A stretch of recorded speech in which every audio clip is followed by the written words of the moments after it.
নতুন কুড়ির আদলে চালু হতে যাচ্ছে নতুন কুড়ি স্পোর্টস, সেই সাথে ভবিষ্যৎ খেলোয়াড় তৈরিতে ফুটবল, ক্রিকেট, দাবা, কারাতে, ভলিবল, ব্যাডমিন্টন, অ্যাথলেটিক্স ও সাঁতার ইভেন্টগুলোর পাঠ ও ব্যবহারিক বিষয় যুক্ত হচ্ছে চতুর্থ শ্রেণী থেকে উচ্চ মাধ্যমিক স্তর পর্যন্ত। ক্রীড়া সংশ্লিষ্টদের প্রত্যাশা, সরকারের এই কার্যক্রম ক্রীড়াকে পেশা হিসেবে প্রতিষ্ঠিত করতে ভূমিকা রাখবে। বিস্তারিত মাহবুবুর রহমানের প্রতিবেদনে। বাংলাদেশের বাস্তবতায় ক্রিকেট, ফুটবল ছাড়া দেশের বাকি ক্রীড়া ডিসিপ্লিনগুলোকে পেশা হিসেবে কেউ নিতে চায় না। অন্য ডিসিপ্লিনগুলোতে সেভাবে প্রফেশনালিজমই তৈরি হয়নি। কিন্তু বিএনপি সরকার গঠনের পর নির্বাচনী ইস্তেহারের প্রতিশ্রুতি অনুযায়ী খেলাধুলাকে প্রফেশনালিজমের আওতায় নিয়ে আসার প্রক্রিয়া শুরু করে দিয়েছে। যে আমরা বাংলাদেশের ক্রীড়া জগতে নতুন প্লেয়ার আমরা তৈরি করতে চাই বিভিন্ন খেলায়, এবং পেশা ক্রীড়াকে প্রফেশনাল রূপ আমরা দিতে চাই। এবং সেজন্যই আমরা সিদ্ধান্ত নিয়েছি যে আমরা নতুন কুড়ি নামে যে অনুষ্ঠানটি ছিল, এখানে আমরা নতুন কুড়ি স্পোর্টসকে আমরা চালু করতে চাই। শুধু নতুন কুড়ি স্পোর্টসই আমরা চালু করতে চাই না, আমাদের একটি পরিকল্পনা আছে বাংলাদেশের প্রত্যেকটি জেলা, প্রত্যেকটি উপজেলায়, প্রত্যেকটি ইউনিয়নে, স্কুলগুলোর মধ্যে বিভিন্ন শ্রেণীর মধ্যে আমরা খেলার কম্পিটিশন শুরু করতে চাই। এরই ধারাবাহিকতায় ফুটবল, ক্রিকেট, দাবা সহ 7টি ক্রীড়া সম্পর্কিত পাঠ ও ব্যবহারিক বিষয় চতুর্থ শ্রেণী থেকেই পাঠ্য বইয়ে অন্তর্ভুক্ত করা হচ্ছে।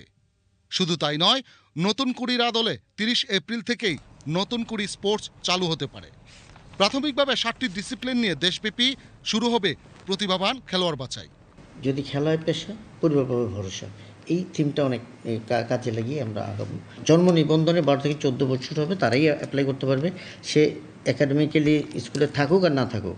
তবে আমরা আবার কী করব, তাদেরকে আবার স্কুলে ফেরানোর একটা ব্যবস্থাও করবো ইনশাল্লাহ। এর মধ্যে আমাদের জাতীয় পর্যায় পর্যন্ত সারা দেশ থেকে বালক এবং বালিকা প্রায় 1300-র মতো আমাদের প্রতিযোগী চলে আসবেন এখানে।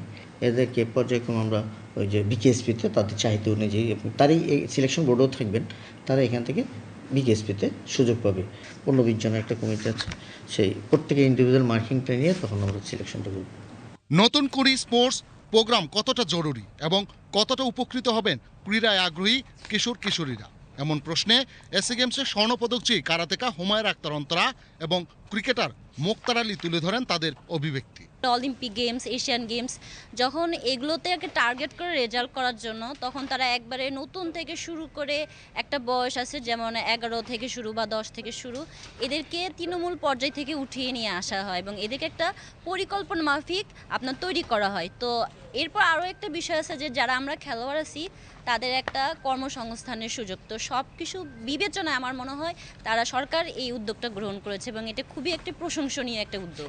তো এখান থেকে অনেক ভালো ভালো প্লেয়ার আমি মনে করি উঠে আসবে, এবং সবচেয়ে ভালো জিনিস আমার কাছে ভালো লাগছে যে এখান থেকে শুধু তারা খেলবে না, প্রতিভাবানকে তুলে নিয়ে আসবে। এই তুলে নেওয়া আসা ব্যাপারটা কিন্তু অন্যরকম। এটা যাতে সুন্দরভাবে সাকসেসফুল হোক, এবং এটা আমার কাছে খুবই ভালো একটা ব্যাপার লাগতেছে। 2010 সালের এসএ গেমসে স্বর্ণপদক জয়ী ফুটবলার জাহেদ পারভেজ চৌধুরী এবং ক্রিকেটার আসিফ আহমেদ রাতুল জানান, প্রধানমন্ত্রী তারেক রহমানের এই ইউনিক আইডিয়ার মাধ্যমে তরুণ প্রজন্ম যেমন ডিভাইস আসক্তি থেকে মুক্তি পাবে, তেমনি ক্রীড়াবিদরাও প্রতিষ্ঠিত হবার সুযোগ পাবেন।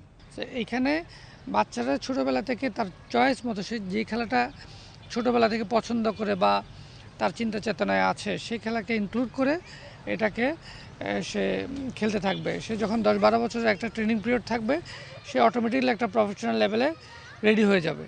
এইখানে আমরা আর্থিক নিশ্চয়তাটা থাকতে হবে, যাতে খেলোয়াড়রা তাদের জবটা নিশ্চিত হয়।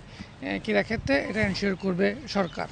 অনেক ভালো ভালো প্লেয়াররা ছিল যে অর্থের অভাবে, জায়গার অভাবে খেলা ছেড়ে দিছে।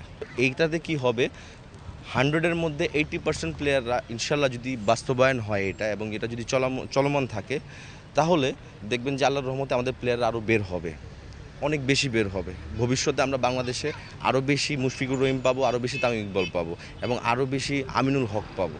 নতুন কুড়ির মাধ্যমে যে সকল সাংস্কৃতিক প্রতিভা বের হয়ে এসেছে, তারা এখন যেমন দেশের সাংস্কৃতিক অঙ্গনে প্রতিষ্ঠিত, তেমনি নতুন কুড়ি স্পোর্টসের মাধ্যমে যে সকল খেলোয়াড় তৃণমূল থেকে বের হয়ে আসবেন, তারাই একসময় দেশের গণ্ডি পেরিয়ে আন্তর্জাতিক অঙ্গনে বাংলাদেশের সম্মান বৃদ্ধি করবে, এমনটি প্রত্যাশা ক্রীড়াঙ্গন সংশ্লিষ্টদের। Mahbubur Rahman Khokon, BTV news.